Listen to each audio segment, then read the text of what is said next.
Welcome to Learn English with Podcast. Today, our amazing hosts, Luca and Maria, are here to take you through another exciting episode. Luca, Maria, over to you. Hey everyone, and welcome back. We're diving deep into a classic today, How to Win Friends and Influence People by Dale Carnegie. Oh yeah, a class. It's been around forever, it seems like, Yep. but it's full of advice that is still very relevant. Absolutely. So we're going to explore some of those core concepts and look at how those strategies can help you improve communication skills and build relationships. It's amazing how Carnegie's insights have really stood the test of time. Yeah. Nearly a century later, and we're still kind of grappling with these fundamental questions about human connection. Yeah. And his book offers some really practical wisdom that can make a difference in our lives. One of the things that stood out to me was the emphasis on genuine appreciation. Right. And it's not about like flattery or manipulating people. Right. It's about recognizing and acknowledging their value. Yeah, that's a crucial distinction. Yeah. When you express sincere appreciation, you're acknowledging the other person's worth. Right. As an individual, you're validating their efforts and their contributions. You're acknowledging their unique qualities. And I think that's where the concept of remembering and using people's names comes in. Absolutely. It seems like such a small thing, but it makes a huge impact. Our names are deeply tied to our sense of identity. Oh, yeah. When someone remembers our name, it shows that they see us, that they value us, we matter to them. It creates that connection, builds rapport. I've heard it said that a person's name is the sweetest sound they can hear. Yeah, There's something very powerful about being addressed by name. for sure. It makes you feel seen and acknowledged. Absolutely. And, if you're thinking, oh, I'm terrible with names, Ooh, yeah. there are techniques you can use to improve your recall. Repetition is key, of course, but you can also try associating the name with a visual image or connecting it to like a memorable detail about the person. Carnegie also talks about creating yes momentum Yes. in conversations. The idea of getting someone to agree with you early on, to set a positive tone. That's a fascinating strategy because it taps into the power of cognitive ease. Okay. Confirmation bias. When we agree with someone initially, we're more likely to continue agreeing with them, Yeah. even on more complex or challenging points. It's like you're creating this foundation of agreement, Right. and then you can build on that. Uh-huh. And Carnegie makes a good point about avoiding arguments, because even if you win, you might damage the relationship. It's a reminder that relationships are built on trust and respect. Arguing can erode those foundations. Yeah. It's often better to find common ground and focus on collaboration. So we've talked about appreciating others, setting a positive tone, but what happens when disagreements do arise? How can we navigate those tricky conversations constructively? Well, one of Carnegie's most potent suggestions is to cultivate empathy. Okay. He talks about putting yourself in the other person's shoes, Yeah. seeing things from their perspective, even if you don't agree with them. I remember that quote from the book. Yeah. I don't blame you one iota for feeling as you do. Yeah. If I were you, I would undoubtedly feel just as you do. Yeah. It's about acknowledging and validating their emotions. That's a key point. Right. People are driven by emotions as much as logic, if not more so. When you acknowledge their feelings, you create a sense of understanding and build trust. It's like you're saying, I hear you. I understand where you're coming from. Exactly. And that can make all the difference For sure. in diffusing tension, Right. creating a more collaborative atmosphere. Exactly. And when it comes to giving criticism, Carnegie emphasizes framing it in a way that encourages growth Okay? instead of resentment. He outlines 9 principles for effective leadership. They're all about delivering feedback constructively. Yes. I love that section. Oh, good. I think a lot of people struggle with giving and receiving criticism, but he offers some really practical strategies that can make the process less painful. Absolutely. For example, he talks about indirect criticism, Right. where you subtly point out areas for improvement without being confrontational. He even suggests replacing the word but with and in feedback. Oh, that's interesting. Can you give us an example of how that works? Yeah, so let's say you're giving feedback on a presentation. Instead of saying your presentation was good, but you need to work on your delivery, you could say your presentation was good, and I think you can make it even more engaging by focusing on your delivery. It's a subtle shift, but it creates a much more collaborative tone. Absolutely. It avoids putting the other person on the defensive. Exactly. And it's important to remember that criticism should always be about helping the other person grow, Right. not about tearing them down. I found that anecdote about Charles Schwab and the chalk mark absolutely fascinating. Oh, yeah, the good one. It really highlights the power of intrinsic motivation. Can you remind us what that story was about? Yeah, so Charles Schwab, the famous steel magnate, was looking for ways to increase productivity at one of his factories. He noticed that the day shift was consistently outperforming the night shift. So one day he went into the factory and simply wrote a large 6 on the floor with chalk, representing the number of units the day shift had produced. And what happened? Did the night shift just ignore it? No, they saw it as a challenge. Oh. They wanted to prove they could do better than the day shift, so they worked harder and ended up producing 7 units. It was a simple act, but it tapped into their competitive spirit, Yeah. motivated them to excel. It's like that old saying, a rising tide lifts all boats. When you create an environment where people feel challenged and inspired, they naturally want to push themselves further. Exactly. And it's not just about external rewards or recognition. People are inherently motivated to learn, grow, and achieve. This reminds me of something I was reading about the psychology of motivation. Yeah. Apparently, our brains release dopamine, a feel-good neurotransmitter, when we achieve goals or overcome challenges. Oh, wow. So there's actually a biological basis for why setting and achieving goals feels so good. That's fascinating. It shows how deeply ingrained that desire for achievement is within us. Yeah. And Carnegie understood this intuitively. He recognized that people are driven by a desire to make a difference, to leave their mark on the world. And that leads us to another important concept from the book, appealing to nobler motives. Yes. So instead of just focusing on what's in it for them, we should appeal to their sense of purpose. Precisely. Make them feel like they're contributing to something bigger. For example, if you're trying to persuade someone to donate to a charity, don't just talk about the tax benefits. Right. Instead, highlight the positive impact their contribution will have on the community. Yeah. Or the lives of those in need. It's about tapping into their intrinsic motivation and inspiring them to act from a place of generosity and compassion. Exactly. And this principle can be applied in all sorts of situations, from leading a team to negotiating a deal. When you understand what truly motivates people, you can tailor your message to resonate with their deepest values. Now, this next one might seem a bit counterintuitive, but Carnegie also suggests that we shouldn't be afraid to talk about what people want. Yes.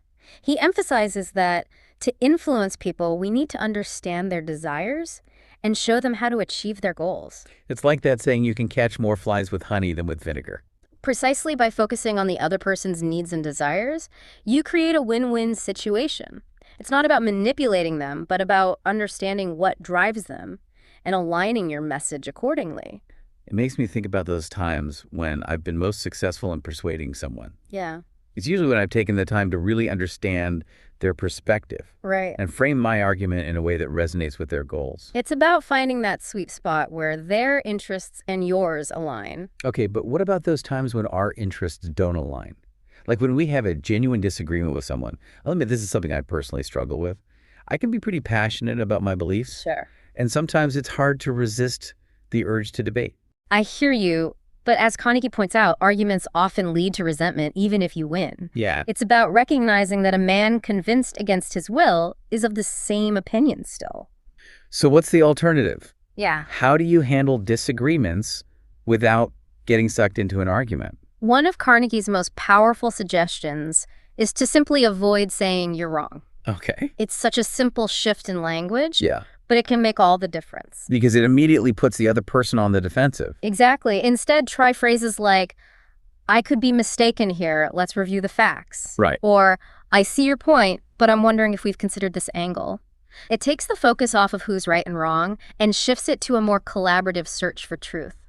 It acknowledges that you might not have all the answers and that you're open to hearing their perspective. And if you're wrong, admit it quickly. Right. It's about showing humility and a willingness to learn from your mistakes. Takes courage to admit when you're wrong, but it builds trust and respect in the long run, sets a positive example for others.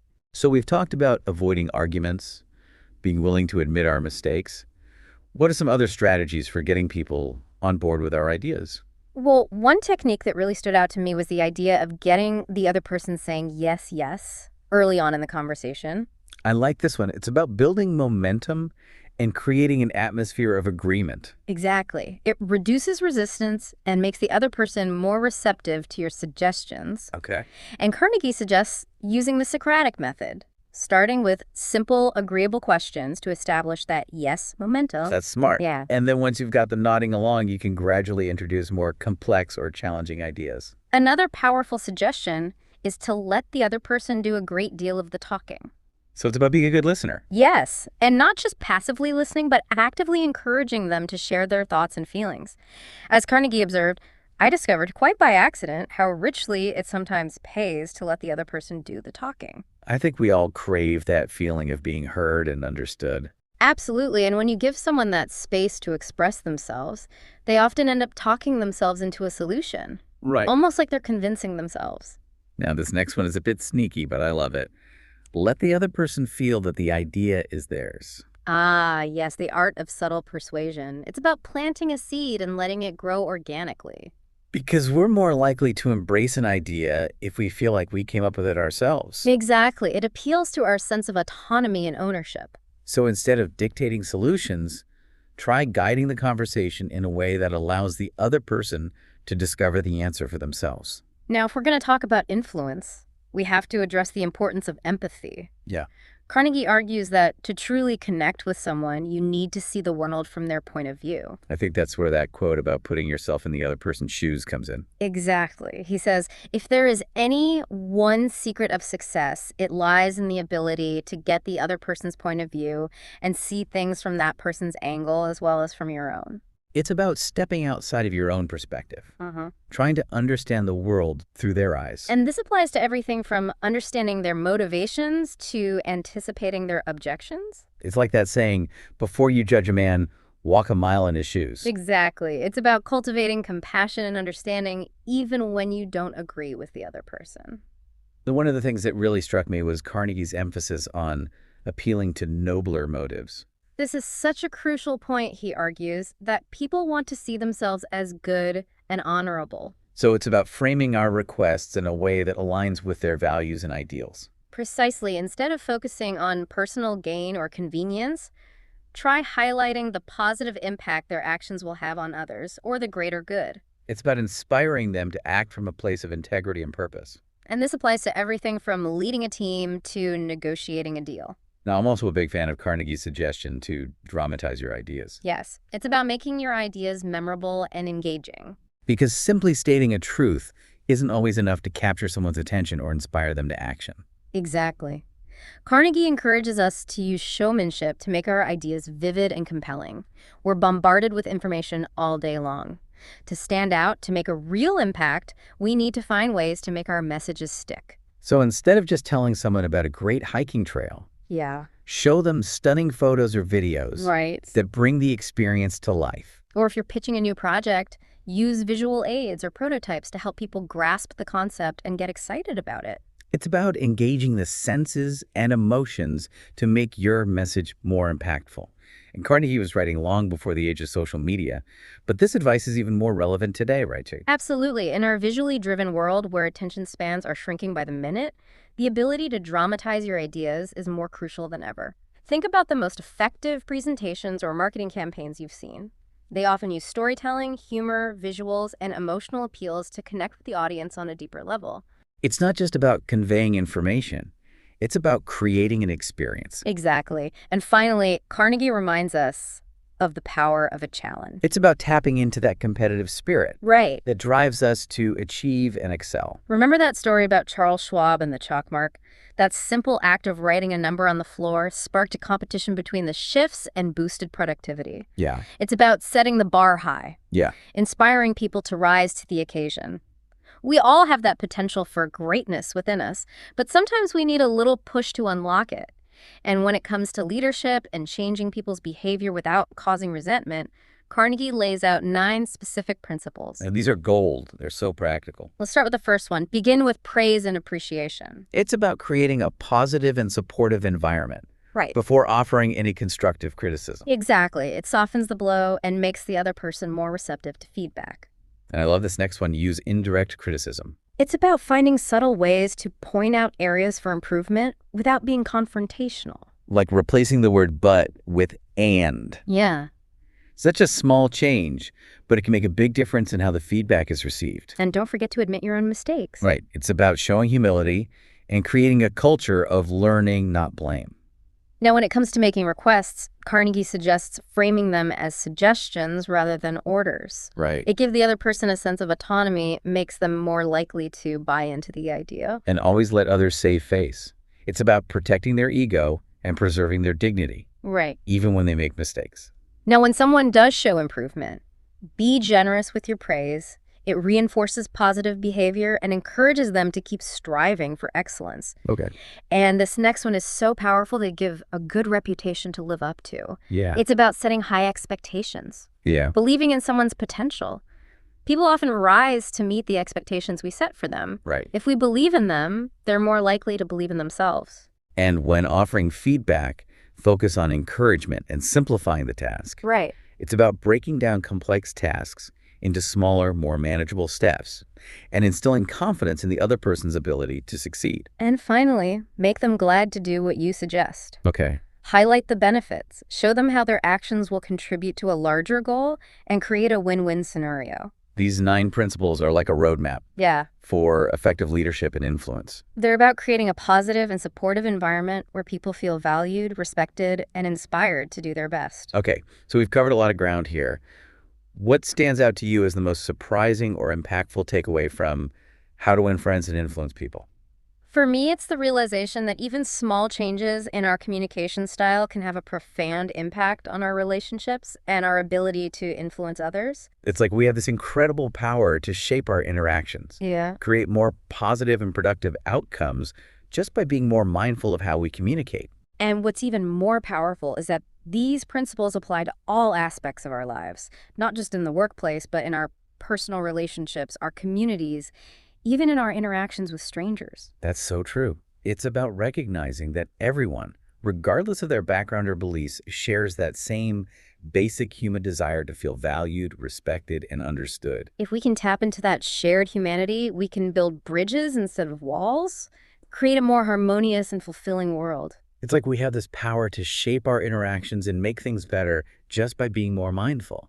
And what's even more powerful is that these principles, they apply to all parts of our lives, not just at work, but in our personal relationships, our communities, even how we talk to strangers. That's so true. It's about recognizing that everyone, no matter what their background is or beliefs, they share this same desire to feel valued, respected, understood. If we can tap into that, we can build bridges instead of walls and create a more harmonious, fulfilling world. This has been so eye-opening. I feel like I have this whole new toolkit for communicating better and building better relationships. It's been great exploring this with you, and I think it's important to remember that learning is a lifelong journey.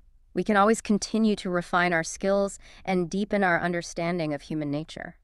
So as we wrap up this deep dive, I have one final question for our listeners. And this is something that wasn't explicitly addressed in our exploration, but it's something I've been thinking about. Oh, I'm intrigued. What's the question? What if we all applied just one of these principles consistently, like in our workplaces, our communities, our families? How do you think that would transform the world around us? What kind of ripple effect could we create? That's a powerful question, and I think the answer is a profound one because even the smallest changes in how we talk to each other can have a ripple effect influencing not only our own lives, but the lives of those around us. It's about recognizing that we all have the power to create a better world, one interaction at a time. Absolutely. And on that note of hope and possibility, we'll leave you to ponder that question. Until next time, keep exploring, keep learning, and keep connecting. Summary of key principles from Dale Carnegie's How to Win Friends and Influence People. Dale Carnegie's How to Win Friends and Influence People is a classic guide on improving interpersonal relationships and influencing others. This summary condenses the core principles outlined in the book, focusing on actionable advice for building positive relationships, persuading others, and leading effectively without causing resentment. Carnegie's methods help readers understand human nature, prioritize others' interests, and lead with empathy and respect. Part 1. Fundamental techniques in handling people. Don't criticize, condemn, or complain. Criticism breeds resentment. Rather than pointing out flaws, try to understand the reasons behind someone's actions. This will preserve their dignity and foster goodwill. Give honest and sincere appreciation. Genuine appreciation makes people feel valued and motivated. Flattery, however, is insincere and counterproductive. True appreciation should come from the heart and recognize people's true qualities. Arouse in the other person an eager want to influence others. Focus on their needs and desires. By aligning your requests with what the other person wants, you make it easier for them to take action in your favor. Part 2. 6 ways to make people like you become genuinely interested in other people. Show real interest in others' lives and perspectives. This approach is far more effective in building lasting relationships than trying to get others interested in you. Smile. A simple, warm smile can immediately convey goodwill and positivity, creating a welcoming environment for communication. Remember that a person's name is the sweetest sound. People love to hear their names, and using someone's name in conversation makes them feel recognized and respected. Be a good listener. Encourage others to talk about themselves. Active listening fosters deeper connections. People appreciate those who take the time to hear their thoughts and experiences. Talk in terms of the other person's interests.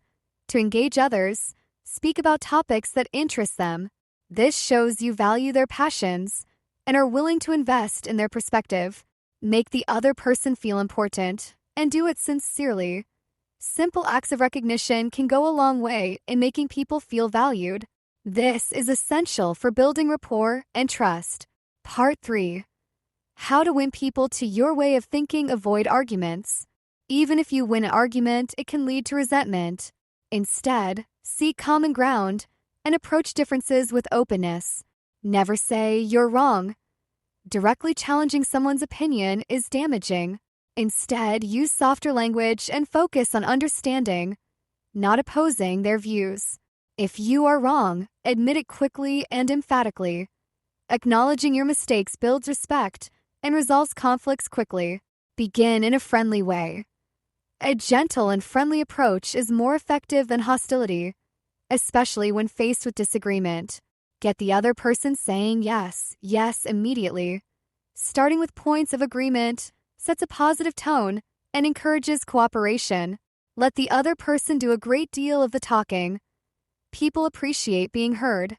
Allowing others to share their thoughts can lead to better outcomes and shows respect for their ideas.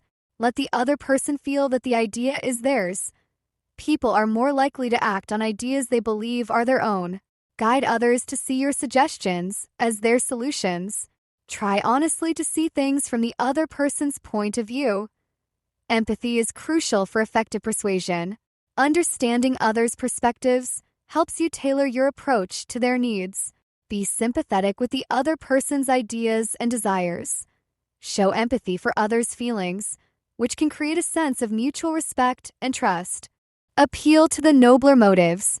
When framing requests, appeal to others' higher values, such as fairness, kindness, and respect. Dramatize your ideas. Making your ideas vivid and interesting increases their impact, ensuring they are memorable and persuasive. Throw down a challenge.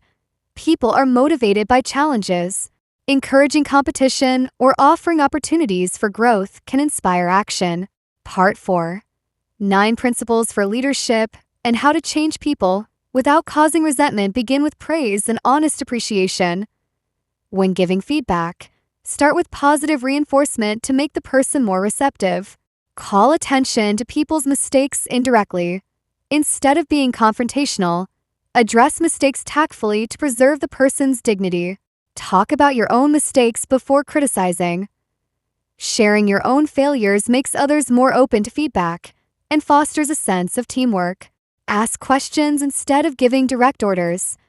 People respond better to suggestions than commands. Asking questions fosters collaboration. Let the other person save face.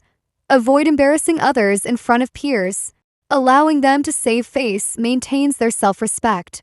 Praise every improvement, no matter how slight. Recognizing even small progress motivates people to continue improving. Give the other person a fine reputation to live up to. Set high expectations for others. People tend to rise to the standards set for them. Use encouragement. Make the faults seem easy to correct. People are more likely to change when they feel supported and capable of improvement. Make the other person happy about doing the thing you suggest. Frame your suggestions in a way that highlights their benefits for the other person. Thank you for watching. Your journey to better English and unstoppable confidence starts here. Like, share, and subscribe. Let's keep growing together. See you in the next video, champion.